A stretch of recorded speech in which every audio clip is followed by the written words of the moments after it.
Ow. A spooky greetings to you all, my children of the night, as we once again approach this hour of fright.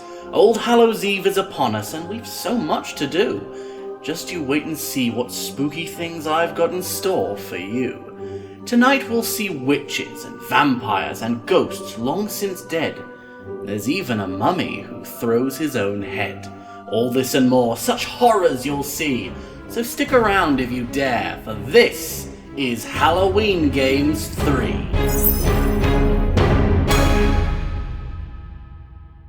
Hello everybody and welcome to my annual spook-tacular event, Halloween Games, where I play a series of video games that I feel best fit the Halloween season. Remember, these aren't horror games, they're Halloween games. It's the name of the series. Now this video may end up being a little bit late, for which I apologise. But since the late great Tumblr basically said that Halloween is 24/7 anyway, I don't think anybody cares. Now let's not waste any more time as we take a look at our first game of the evening. The hell was that? Hold on.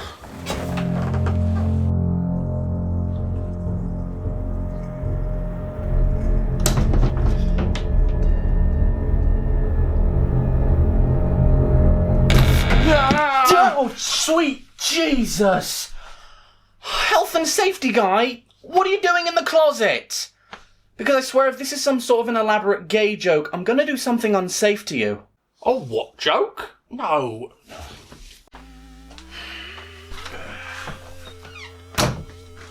So what's your excuse this time? Well, you know, I was just making sure that everything was safe and up to code in there.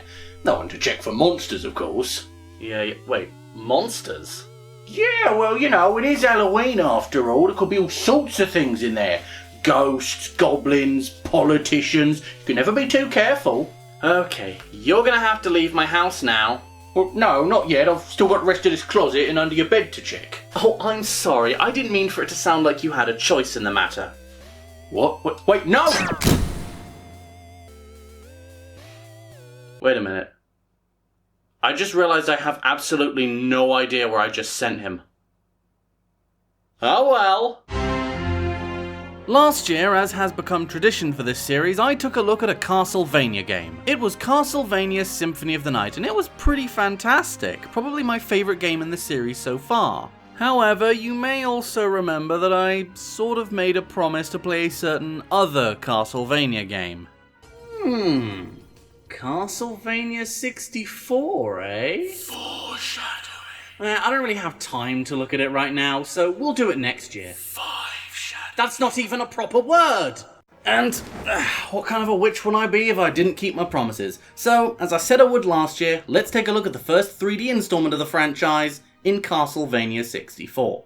Officially, of course, the game is not actually called Castlevania 64, but rather just simply Castlevania. The 64 suffix was adopted by fans in order to help differentiate it from the other games in this series called Castlevania, namely Castlevania. The game opens up, as most early 3D games did, with what would have at the time been a very impressive shot of a fully rendered castle. Gotta show off them new 3D graphics, I suppose. Good god, that moon is huge. We then fade into a fancily dressed man playing some sad violin music. Because this is what I think of when I hear Castlevania. Oh, hey, do you take requests? Give me Vivaldi, 4 Seasons.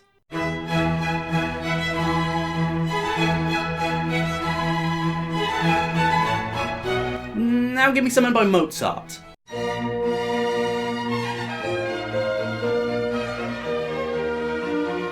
Now do Shinsuke Nakamura's theme!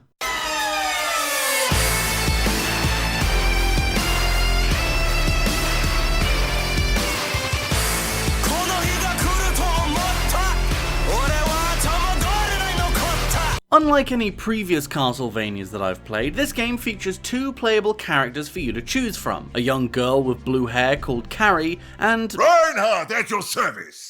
The main difference between the 2 characters, as far as I could tell, is that Reinhardt uses the Belmont Whip, whereas Carrie uses magic. I decided to go with Reinhardt for this because, well, he's never let my team down before, so I'm sure he won't tonight. But oh no, what a twist. The game menu was actually the Necronomicon this whole time, with the Russian eagle on it for some reason? Oh good. And of course, what would a Castlevania game be without a big long fucking prologue that no one gives a single shit about? The province of Wallachia. So that's how we're pronouncing that now. Reinhard arrives in the Forest of Silence and makes his way to the shit. Okay, maybe this game is a bit too scary for Halloween games. Sheesh, okay, I get it. You're overdoing it a bit now, game. As this is Castlevania, I decide to whip the first breakable thing I see and ooh, a red gem. Let me just... Why won't it... Why can't I just pick it up? Battle view? What the fuck? This is going to be one of those kinds of games, isn't it? Oh, okay. So it's right on the C-pad to pick things up. That's really fucking stupid, but okay. We then come across a small collection of dead bodies, one of which seems to be so decomposed it's now nothing but bones. And as Reinhard is busy examining one of the more befleshed corpses, he hears a noise behind him, and turns around to find a gang of Spooky, scary skeletons. It's here we get our first taste of the combat in Castlevania 64, and boy, I have to tell you, it's a bit of a mixed bag. Your main weapon, naturally, is the whip. It's super powerful, taking out most enemies in one hit, and it actually auto-locks, saving you the tedious task of aiming or locking on yourself. The problem with that is it's very keen on ignoring the direction you're looking in and just going after whichever enemy it happens to feel like, which can be a bit annoying at times. But you're not just limited to the whip, you also have a short sword, which frankly is completely useless as it's so short that in order for it to actually hit, you have to get so close to them that you may as well give them a goodnight kiss while you're there. That and its damage is utterly pitiful compared to the long-ranged whip. The only benefit it really provides is that you can use it while moving, but when you can just licorice whip bastards from 20 feet away, what's the point? Sub-weapons return, and surprisingly the knife isn't very good this time around. I couldn't personally get on with it anyway. The best sub-weapon in this game is clearly the cross, as it homes in on enemies and actually hits multiple targets with each throw. Speaking of sub-weapons, remember how in all the previous titles we played, sub-weapons were powered by hearts? They acted as a sort of ammunition for whatever weapon you had in that slot. Well, in this game, they're powered by red gems, which are equally as nonsensical, so points for consistency, I guess? Overall, the combat in this game is okay. It's passable, but isn't necessarily very fun. And it's not that it lacks depth, there's side steps, back jumps, slide attacks, but it's just that I never actually found a practical or fun use for any of those things. If you remember the review I referenced last year, their main selling point was how much better this game looked compared to Symphony of the Night, which... yeah, no, but I have to say I don't hate these graphics. Maybe it's just my nostalgia for this era of gaming, but I do think that the game has some charm when it comes to how it looks. It certainly would have spooked me as a kid, and I've got to give it credit there. What I don't have any credit for is the camera. To be fair, most early 3D games had crap cameras. It was a brand new concept for a lot of developers, so of course there was going to be some trial and error. But man, this sucks. Rather than letting you control the camera manually, which to be fair would have been quite impossible with the N64's ludicrous controller layout, the game has 3 different view modes that you swap between: battle view, normal view, and action view.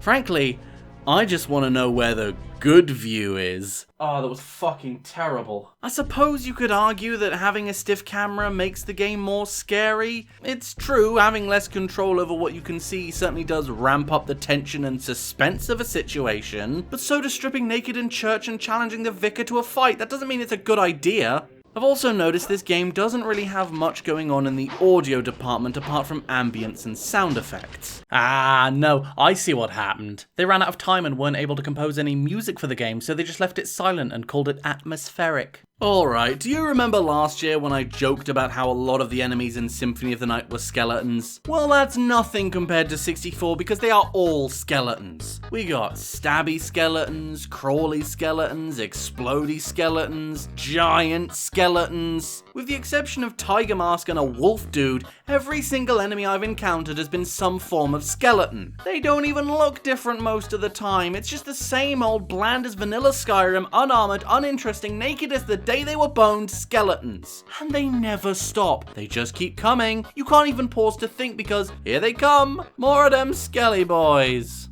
Now that is not to say that I have a problem with skeletons in video games. I don't, so don't put words into my mouth. I am just sick and tired of the SJWs trying to force their political propaganda down our throats. I mean, why can't games just be fun? There are areas in this game where platforming is key, and if you miss a jump, you die instantly. So why, if that's the case, is the jumping so unacceptably bad? You have 0 in-air control, and while no on the surface, I don't think it's as bad as the first Castlevania's jumping. That game was in 2D, so its shittiness was at least relegated to just 2 dimensions. This fuckery is bad in height, width, and depth. There's also a ledge hanging mechanic that I didn't really get at first. See, you have to be holding the jump button in order to stay held on. If you let go of the button, you let go of the ledge. And that's not necessarily an awful mechanic, but it would have been nice if the game could tell me its terrible controls before expecting me to use them. And I'm sorry, this has just been bothering me the whole game. Why do I have to stop to pick things up? I understand maybe for sub-weapons, as accidentally picking up one you didn't want was annoying in previous games, but why not just limit it to sub-weapons and let me pick up gems and other items by just walking over them? This isn't bloody Red Dead Redemption 2, it's Castlevania. I'm gonna be honest with you all here. I couldn't really get on with this game at all. And to tell you the truth, I didn't even make it through level 1. I simply lost my patience with it. These jumps fucking suck. The level is huge and confusing, the enemies are frankly annoying, and combat just isn't fun or satisfying to do. So it looks like I'll have to leave it here. Oh, come on now. Jesus! You can't be serious. Giving up before you've even beaten the first level? How the fuck did you get back into my house? Oh, you, teleported me back into the closet. Oh. Now what's all this about you not even beating stage 1? I have lost my patience with this piece of shit game. It is just the opposite of fun. Well, that may be. But the MayRey I know would never give in that easily. She'd stick it out through thick and thin. She'd never let a game's terribleness get in the way of her duty to play it for all the people at home. Now, it may seem tough, and you may just want to give up. But I know you. And I know that you'll do the right thing and keep playing. Thank you for your opinion. No, you just put me back in the closet again. God fucking damn it! So, yeah, sorry to anyone who was excited to see me get far in this game, I just couldn't really do it. I'll make sure I punish myself for this next year, but for now, let's move on to our next game. Released in 1991 for the Sega Mega Drive, Decap Attack is a side-scrolling action platformer developed by Vic Tokai, whoever the fuck they are. The game takes place on Skeleton Island, which has been broken apart by the evil Max Decap as his underworld armies take a hold of the surface in what is probably the most literal interpretation of divide and conquer that I've ever seen. You play as Chuck, full name Chuck DeHead, who is summoned by his creator Dr. Frank N. Stein and his assistant Igor as the only hope left to save the world.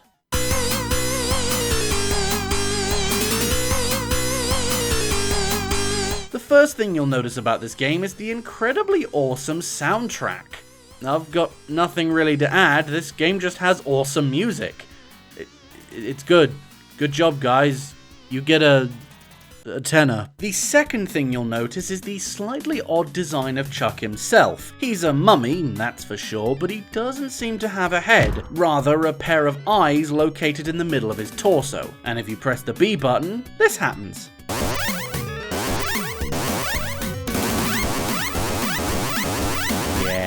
That's rather unpleasant. This is Chuck's main form of attack, a sort of headbutt face punch type maneuver, and it seems to kill most non-boss enemies in one shot. You also have the ability to Goomba stomp enemies into the ground. They don't always go down in one stomp though, so you really gotta smoosh them in sometimes. There we go. Chuck's physics are a little bit difficult to work with at first, but once you get used to them, you realize they're actually quite fun and intuitive. Your movement has a lot of weight to it. You build up momentum as you walk, run, and jump throughout the level. You have to be careful though, as Chuck's momentum can actually carry him right into an enemy if he rushes into things. He also has the ability to hover? If you press jump while in midair, you briefly maintain your current elevation while still being able to move left or right. This can be done multiple times in a row, allowing Chuck to get some serious airtime. Now, jumping in Decap Attack is achieved by pressing not the A button, not the B button, but the C button, because the Mega Drive controller was conceived in an alternate universe. If you hit the A button, you're taken to a menu listing all of the items you've collected during your adventures in the Skell Archipelago. Highlighting each item allows you to either use it or ask about it, with Igor and Dr. Frankenstein giving you a short, simple explanation for what each item does. You got screen wipes, invincibility, time stop, speed increase, all the power-ups a growing boy needs. I really like that power-ups aren't just immediate use things, and you get to hold on to them for when you really need to use them.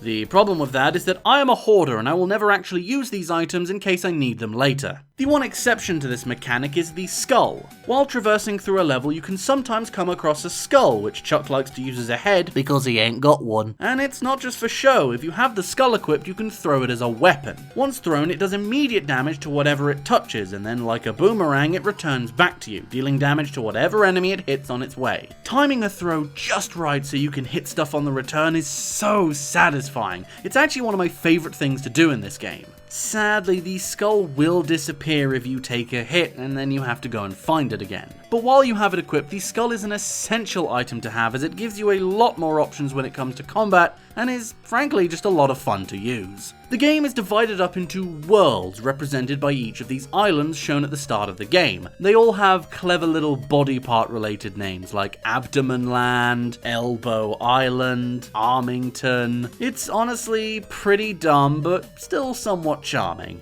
Which coincidentally is how most people describe my channel. When you beat a world, the island returns to the center of the map where it originally came from, which I find is a great visual aid to let you know how much progress you've made and how much is left to do. Beating a stage is as simple as finding the exit, which is easier said than done. Rather than go for a straightforward left to right flat level structure, Decap Attack is pretty varied when it comes to its stage design. You got left to right, right to left, up, down, you name it. Even a basic left to right level isn't always so easy to navigate. With platforms, walls, underground sections, it's never just a simple stroll in a single direction. Now this is how I initially believed the game worked. You find the exit, go through it, and boom, level beat. However, while trying to exit one particular level, I was stopped by Dr. Stein and Igor, who told me that I didn't find the most important item and therefore couldn't finish the level. I was given no specifics about this item other than the fact it was the most important one, and this is literally the first time I'm ever hearing of it. Look, I don't have a problem with a secondary objective. That's fine. But maybe you could have, told me? Maybe the original manual said something about this? I don't know. In any case, apparently I now had to go and find some important item. I went back through the level, breaking open every statue I saw until I found, something? No idea what, but there we go, guess I can leave now. That was weird. While on the subject of weird things, I get that this is a spooky themed game and all, so weirdness is to be expected, but I gotta ask, why does everything explode into bones when it dies? These things? Sure, they look like they could have bones in them. Werewolves? Absolutely, scientifically proven to be full of bones. Skeleton fish? Well, frankly, if you need me to justify that one to you, I'm not sure I can help you. But honestly now, a jellyfish? I'm pretty sure they don't got bones. And that's a ghost! That is literally the most not having bones one out of all of them! Unless that's not actually a real ghost and is instead just a kid in a costume, which if that's the case... Oh, Chuck, you're going to prison for a long time. One thing I love about this game is how the enemies are all distinct and easily recognizable by both their designs as well as their individual behaviors. They all look different enough and behave in their own unique ways that there's no chance of mistaking one kind of enemy for another.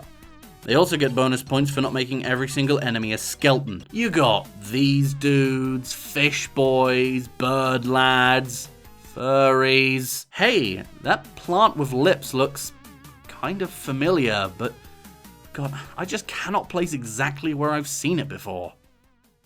Feed me Seymour. Also, that's just a Mario Bros. Spiny shell with... Oh, I didn't need to see that. Now, I gotta tell you about the bosses in this game, because they are just... Oh, what the fuck is that? Jesus Christ, it's disgusting. Is that racist? I think that's racist. Can we get a censor on that, please? There we fucking go. I'd like to personally apologize to the, 14 separate cultures we just insulted by showing that thing. Jesus Christ. Aside from that, there's not really much else to talk about with this one.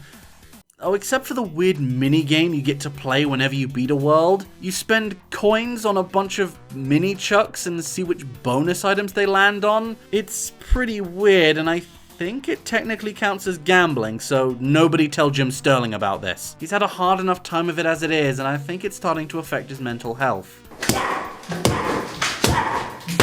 Decap Attack, starring Chuck to Head, is a pretty awesome game. It looks nice, is satisfying to play, has great music, and is generally an all-around enjoyable experience. Even if the names are a bit naff. I mean, Dr. Frankenstein? How many people did it take to come up with that one then? I mean, Jesus. That name makes Professor Frank Victorstein sound like an original and creatively developed character, for Pete's sake. There's no skit here. He isn't coming back. He's very dead. So far in this video, we've looked at 2 retro experiences from the past. Well, I say it's time we take a look at something a bit more modern. Witch It was developed by Barrel Roll Games and published by Daedalic Entertainment in 2017. It's an online multiplayer hide-and-seek game pitting a team of peasants against a team of witches. A round will start with the team of peasants, or hunters, locked inside a room while the opposing team of witches find their hiding spots. After a short time, the hunters will be released and have to find and kill all of the witches before time runs out. The game is very reminiscent of the Garry's Mod Prop Hunt game mode, with the witches having the ability to transform into any item they find, no matter how large or small, to help blend into their environment. But that's not all. If a witch finds themselves in a sticky situation, they'll have a few tricks up their sleeves. One of the powers available to a witch is the ability to create decoy props. Said props are randomly chosen and could be controlled for a few seconds before disappearing, and boy, I gotta say, nothing compares to the feeling of smug satisfaction you get when you make somebody chase after one of your decoys. You fool. The witches are small, fast, and can fly for short periods of time. They also have absolutely no offensive capabilities and have no choice but to hide from the enemy. I mean, what do you think this is? Call of Duty Salem Witch Trials? Hit me up, Activision. Hunters, on the other hand, are large, fat, and slow, but possess a grappling hook that, frankly, would give Link's hookshot a run for its money. At least when you aim it right and aren't bad at the game like I am. The hunter's job is to find and kill witches, and how do you do that? By throwing potatoes at everything you see, of course. Makes sense to me. You also have a melee attack, but being a hunter isn't all randomly attacking every barrel and hay bale you come across, for you see there is a method to the madness. Tips, tricks, and tools at your disposal to ensure that you become the most effective Witchfinder General you can be. Firstly, you have access to a chicken. When thrown, it acts as a witch detector and will sound off if a witch is within a close proximity. Using this to effectively patrol the map saves you a lot of time and makes your job as a hunter much easier. Plus, the more that you mess up a map looking for witches, the harder it becomes to really notice if anything looks out of place because, well, everything's a fucking mess. So learning to strategically search for witches without causing too much chaos in the environment is a must for any hunter worth his weight in salt. And let me tell you, that is a lot of salt! There's also a number of additional abilities for both teams to unlock. The witches get a spawnable mushroom trap that when stepped in messes with both a hunter's vision and their controls, while the hunters can unlock the bomb bash! So there's always different ways you can play this game depending on which abilities you have selected. Now I have simply got to talk about this game's amazing aesthetic. Because I mean, holy shit, I am absolutely in love with how this game looks. Everything is low poly with pixelated textures, but it's done in such a way that it almost mimics a classic PlayStation game, only with it being rendered in a higher resolution and featuring modern lighting technology. It's gorgeous. I love this style so much because, goddammit, we've seen enough retro-inspired modern games that use the style of 8-bit or 16-bit or whatever bit Undertale was going for. And it's just so refreshing to see something like this try to recapture the look and feel of a game from the PS1 and N64 generation, while also taking advantage of modern jiggle physics. One thing that I feel helps highlight the art style of this game is the many varied and well-designed maps it has. You'd think a game like this would exclusively feature spooky medieval towns, but you'd be wrong. Witch It features a wide array of maps across all kinds of different themes. You've of course got your spooky Halloween villages and your medieval towns, but there's also snowy hamlets, pirate ships, tropical islands, libraries, and strangely nothing actually feels out of place, which I feel is a testament to how good the art direction in this game is. On a side note, I love the inclusion of bounce pads. Along with a grappling hook, these make getting around the map so much more convenient, and I think they're just a great addition, especially on stages with higher levels of elevation. One aspect of the game that honestly I wasn't even expecting to be a thing was character customization. In Witch It, you have the ability to change the hairstyle, hats, tops, legs, and skin colors of both your hunter and witch. Although you initially start with nothing to customize with, getting stuff is surprisingly easy. You receive cosmetic items as rewards for playing well in online games. However, you can also craft them by combining ingredients, which you also earn from playing the game, into special potions. The item you end up receiving is always random, but you can decide what type of item it is, which team it's for, and even the rarity depending on what ingredients you have available. You're even able to break down unwanted items back into raw ingredients, albeit at a slight loss in order to maintain balance. And as far as I can tell, there's no real monetization involved in this entire process. Which, given what the modern gaming industry is like now, I'm genuinely surprised by. I always love character customization in games. It just feels good to be able to tweak your player to look just the way you want them to. And I mean, I love my little witch. She's a disaster, just like me. However, as much as I have praised this game, there are some issues that I have with it. Namely, performance issues. At first I thought it was just problems with my internet, like we had last year. But no, this doesn't feel like a connection issue. Something is up. Why is the game running so badly? Turning down all the graphics settings didn't help at all, and oh Jesus, it's getting worse. So the game just runs horribly sometimes, and it seems to be that the longer Witch It is open, the worse it plays. Which, if I was technically minded, I would say sounds like memory leakage from poor programming. But since I'm not, I'm just gonna blame it on ghosts in my blood. So, performance issues aside, I really like Witch It. It's a very simple game, but I could imagine that if you played it with friends, it could be a real blast.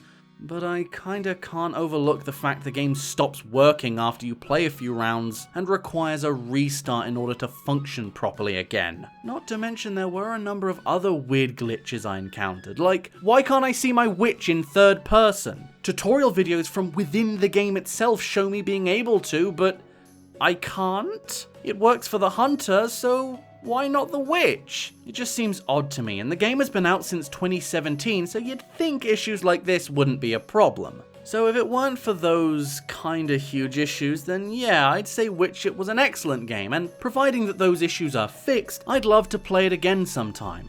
Keeping with modern games, let's turn our attention to a title that might have a few of you scratching your head, with the recently released WWE 2K20. Please, don't turn off the video, I swear I have a good reason for this. For you see, it is not the base game that we're going to be looking at tonight.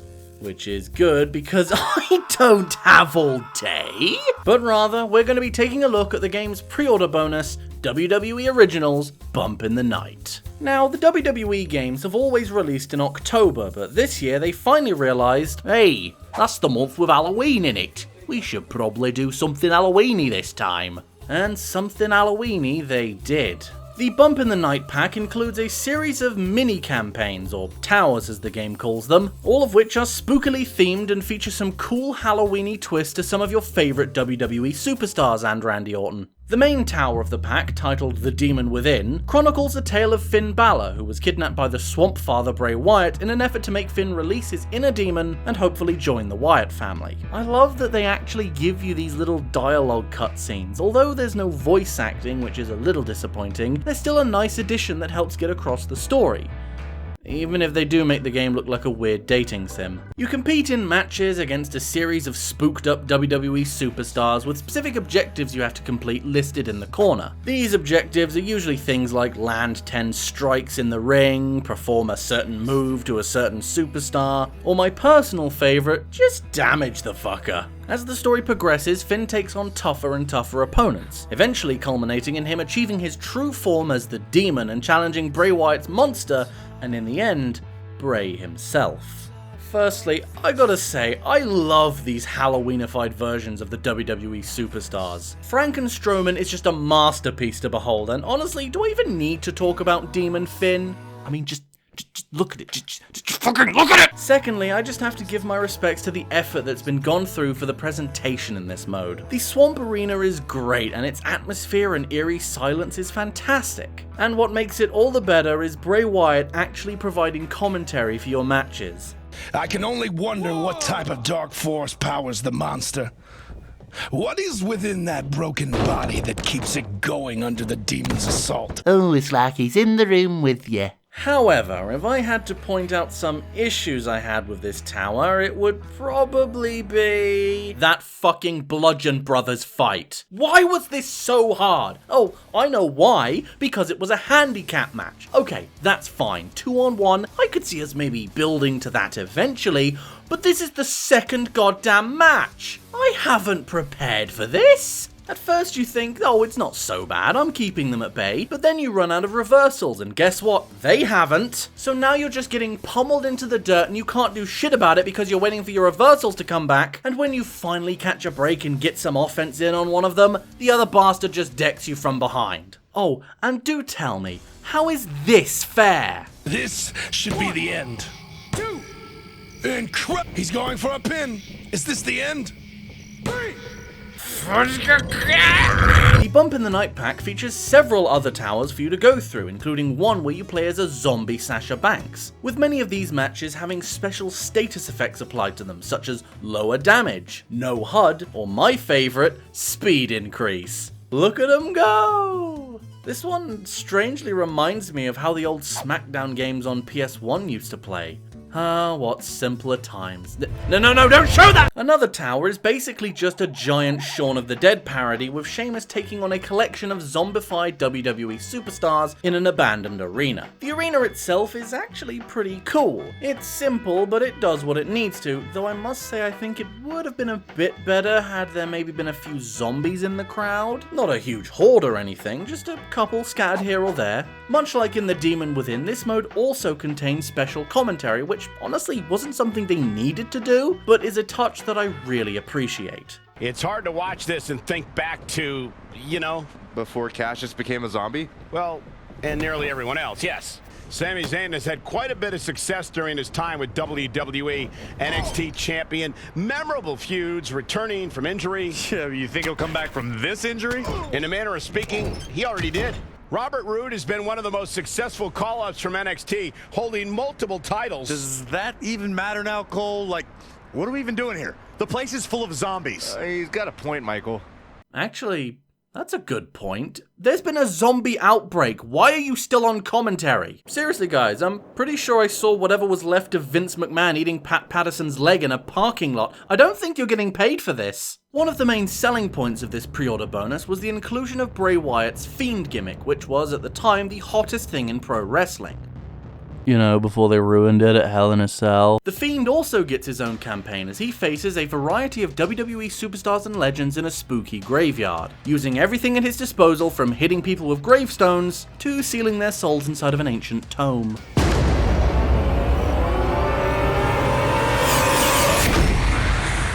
One of the more interesting aspects of the Fiend's inclusion is that usually the cutoff date for being included in this game is WrestleMania, but the Fiend didn't debut until SummerSlam. So, how on earth did he manage to get into this game? Now, I don't know about you, but I feel as though there might be some sort of supernatural explanation.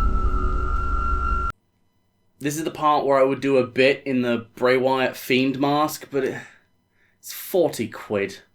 On top of these spooky wrestlers and creepy arenas, the pack also includes several Halloween-themed weapons, entrance animations, and even new moves to unlock, including zombie bites, venom spits, and this really cool uppercut that, frankly, looks like it was taken out of Street Fighter.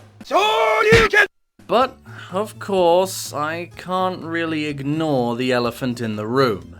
Especially when that elephant is clipping through the ceiling and half of his textures are missing. Yes, WWE 2K20 is somewhat infamous for its, shall we say, less than perfect review scores. This is mainly due to the game featuring numerous bugs and glitches at launch, and I'd love to say that a patch has already fixed most of those issues, but no. No, it has not. However, personally, I haven't had my time playing this game ruined by glitches.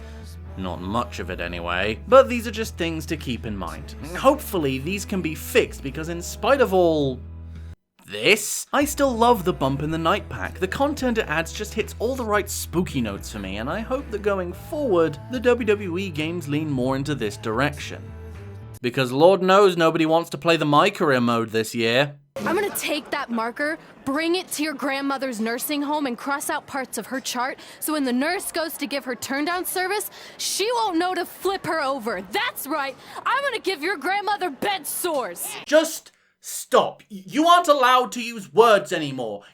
That kid is floating. His leg is clipping through the chair and he's floating. Why is everybody in the hall staring at us? Even the people outside the window stop doing things! And so for our final game of the evening... Fuck it, it's Luigi's Mansion. Released as a launch title for the Nintendo GameCube in 2001, Luigi's Mansion is often touted as the first solo outing of Mario's younger brother. However, as we discovered many moons ago, that isn't exactly true. But it's probably for the best if we choose not to remember Mario is missing. That works for me! While not considered the best game on the system, Luigi's Mansion is still regarded as something of a classic by its fans. And with the recent release of its sequel, Luigi's Mansion 3, I figured this was the perfect time to take a look at the original. Hey, wait a minute. Luigi's Mansion 3? What happened to Luigi's Mansion 2? Oh, it was on the 3DS. Well, I guess I must have missed that one.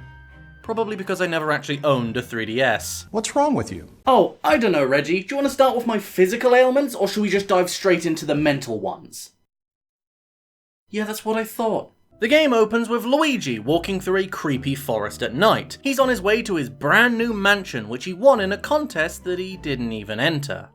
Stay tuned for Nintendo's next game, where Luigi receives an email from a Nigerian prince. After entering the seemingly abandoned mansion, Luigi explores his surroundings and discovers that every single door is locked. Just then, he sees a strange orange shape floating above him. It drops a key on the ground and then flies up the stairs and into one of the rooms. Now, despite it being a fucking terrible idea, Luigi decides to pick up the key and follow the strange Cheeto vapor into the room. But oh no, that ghost you followed turned out to be a ghost. Luigi is doomed.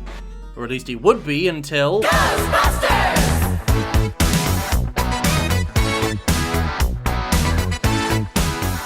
This is Professor E. Gadd, a ghost hunter and inventor who, after saving Luigi's life from that ghost, takes him back to his creepy shed where he explains what's going on. It's revealed that the mansion Luigi had entered wasn't even real and had in fact only appeared a couple days ago. This would be disturbing enough, but Egad then reveals to Luigi that he saw his brother Mario enter the mansion, only for him to never return. And so it looks like it's up to us to save him again. Sorry, I'm just getting flashbacks to Mario is missing. Look, as long as I don't have to answer any questions about geography, I'm good.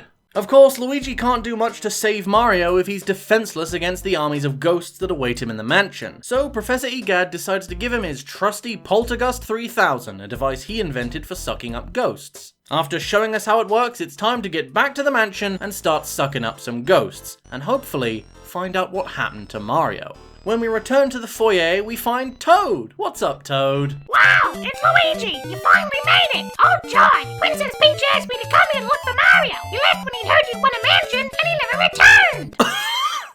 Okay, that's enough of that voice. Once you speak to Toad and reassure him that everything will be alright, the lights come on in the room and he becomes a save point. There are multiple Toads scattered throughout the mansion who all serve this function, which is awesome because who doesn't love seeing that excited little face of his? Alright, that's enough of that now. In order to actually capture a ghost, you first have to stun them with your torch. In that moment, it then becomes possible to latch onto them with your vacuum. While attached to a ghost, you have to move the analog stick in the opposite direction they're pulling in, creating a tugging action which helps drain their health faster until they reach 0 and get sucked up into the poltergust. When you defeat all the ghosts in a single room, the lights come back on and sometimes you're rewarded with a chest. These chests, which Luigi feels inclined to hump open for some reason, contain anything from keys, upgrade tokens, to just loads of money. Wonga! When you get a key, the door which it opens is highlighted on your map screen, letting you know exactly where you need to go next, which is awesome because especially in the early game, the mansion could be quite disorienting. And having a feature like this is a great way to keep track of both where you've been and where you need to go next. It's also super useful in helping you not fall for all of the fake doors. God, I fucking hate these things. So this, in essence, is the game. You go through the mansion, clearing rooms of all their ghosts, getting keys to new rooms, and then clearing those out. But it's not as monotonous as it sounds. The game is also chock full of puzzles and ways to really make you think and use your brain, such as utilizing mirrors in order to see buttons that aren't visible to you otherwise, or using the Poltergust 3000 suction mechanic to manipulate the environment. You're also able to upgrade your poltergust with special medals you find in chests. Once applied, these allow you to use elemental abilities such as fire, water, or ice. In order to use said abilities, you first have to find and suck up the corresponding elemental sprite to fill up the meter. So it's basically like using minced up ghosts as magical ammunition. Happy Halloween, I guess. What this essentially means is that you then have access to a freeze ray, a water gun, and of course, a flamethrower. Everyone loves a flamethrower, isn't that right, Toad? All must be cleansed. The various elemental attacks can all be used to solve puzzles and uncover secrets, mainly by using the flame attachment to light candles. Wait, Luigi, no, don't light those. That's clearly a summoning circle. Luigi, stop! Oh, great, now you've done it. Oh, look, it's Satan. Well done, Luigi, you've doomed us all. Hey, so you know how it's called the Poltergust 3000, right? Well, doesn't that sort of imply that there were previous versions? I wonder what the Poltergust 1000 looked like. Because personally, I'm hoping it was just a Henry Hoover in a backpack. Every so often, you come across boss ghosts, which aren't as easy to capture as their more commonly appearing counterparts. Boss ghosts are, most of the time, invisible and cannot be stunned until you first meet some specific criteria. Sometimes it's as simple as waiting for the right moment, whereas other times it requires you to take a more proactive approach by changing something in the room. Finding out what exactly it is you have to do can be a bit tricky at times, but if you get stuck, you can always whip out one of EGAD's other inventions, the Game Boy Horror. This thing is a communicator, scanner, map, and inventory all rolled into one, and when you scan bosses with it, it reveals a small hint on how to defeat them. When you capture boss ghosts, Professor EGAD takes them and turns them into paintings with his ghost pressing machine?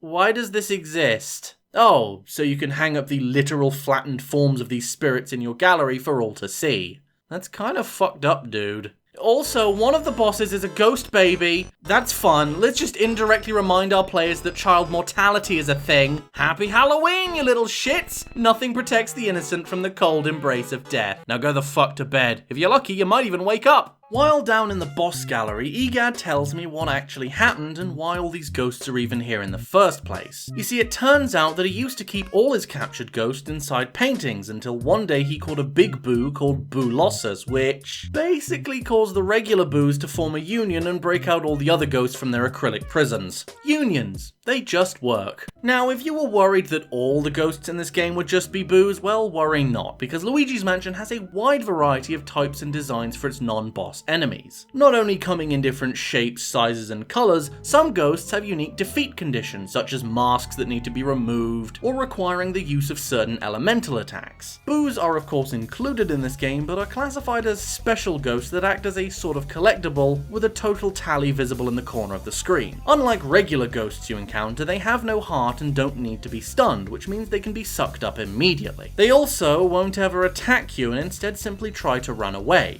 Meaning that depending on the health of a boo, you could end up chasing the bastard for 24 minutes back and forth between the same two fucking rooms. They also like to hide and can only be found using the Game Boy Horror's radar. God, is there anything this thing can't do? On top of being able to scan enemies with it, you can also just scan whatever you like and get Luigi's opinion on it. Scan this, scan that, scan the mirror.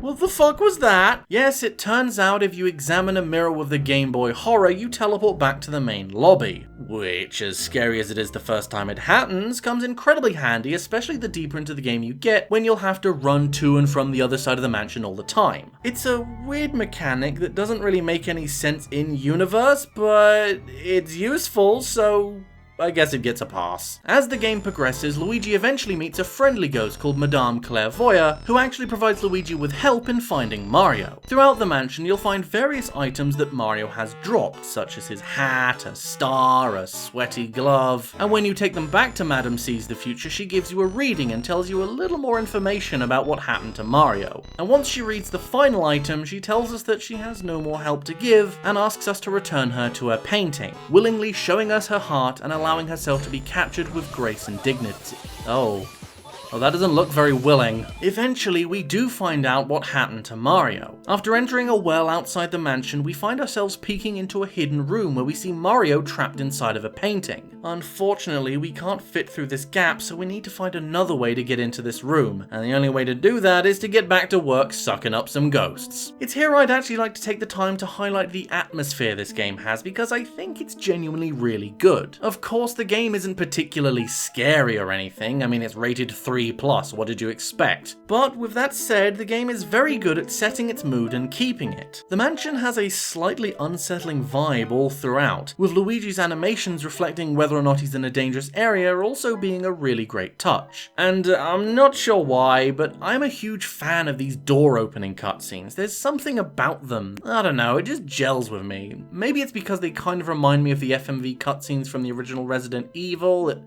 Wait a minute. That game took place in a mansion as well. What if... Now hear me out here. What if they were the same mansion? Oh my god, it's true, they are the same mansion. Look! Staircase in the foyer, staircase in the foyer. Proofed!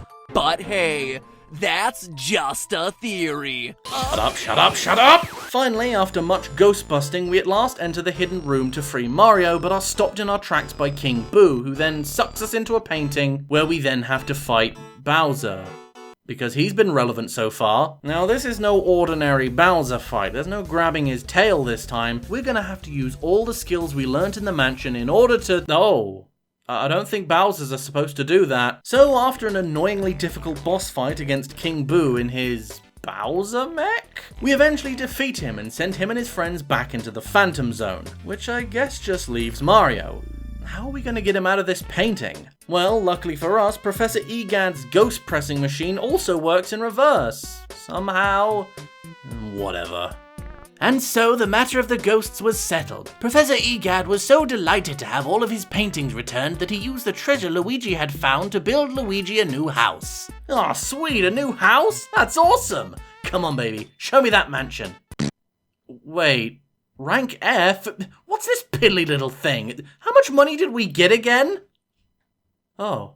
So it turns out, ghost money? Terrible exchange rate. So that was Luigi's Mansion, a very enjoyable experience if I do say so myself. The controls were a tad difficult to get into at first, but once you get into it, it's actually quite hard to put this game down. Fun gameplay, creative use of its mechanics, and just a generally good atmosphere. It's certainly a game I'd recommend anyone playing on Halloween. Just remember to watch out for the fake doors! And so that brings us to the end of this year's Halloween games. I do sincerely apologise for its lateness. I hope it was still enjoyable. Before we go, I'd just like to thank you all for watching, and to also personally thank my backers on Patreon. Aaron Loralian, Bree B, Feely Damon, Joshua Alexander, Liz Lilith, Kira Mitchell, and Leah. Thank you all so much for your generosity, and also for putting up with all of my delays. With that said, all that's left for me to do is to wish you all a happy belated Halloween and to remind you all to have fun and be good to one another. I've been MayRey, and you know what, I just realised something. Hey, health and safety guy. Hello? Why do we have matching earrings? What I get up to on my weekends off is none of your business. Good night, everybody.